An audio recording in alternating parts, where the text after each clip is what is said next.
Hindi magkamayaw ang mga visitors, fans at media sa Carnival Magic Park nung makita nila si Miss Philippines Atisa Manalo. Game na nakipagsayawan ng ating kandidata sa kanila, kaya't lalo siyang dinumog ng mga tao. Sa Day 9 ng Miss Universe ay dinala ni Mr. Nawat ang mga kandidata sa Carnival upang iparana sa kanila kung gaano kasaya sa Phuket, Thailand. Nag-stand out si Atisa hindi lang sa ganda, kundi pati sa outfit nito.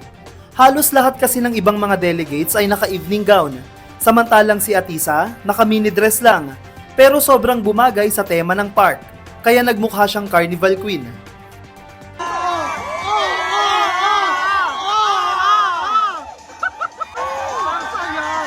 Guys, bagay yung outfit ni Atisa dito. Bagay. Sobrang bagay.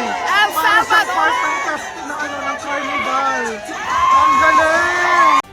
Nang mapansin ito ng media ng Miss Universe, ay agad nilang hinila si Atisa. Binigyan ng microphone at pinag-host sa Carnival Tour. Hello? Can you be the host? I be the host. Yeah. Hello everyone, how are you doing today? We are at Carnival Magic. We are gonna have a nation parade later at 8:30. So if you're anywhere nearby, please come and visit to see all of us. Naglaro din ng Pinay ng games at nanalo ng mga premyo na ipinamigay niya sa mga batang nakasalubong. Samantala, ayaw pa ring tantanan si Miss Philippines ng mga bashers sa kapitbahay nating bansa. Ipinagkakalat ng mga Vietnamese ngayon ang pictorial na ito ni Atisa at sinabing ito daw ang best in swimsuit.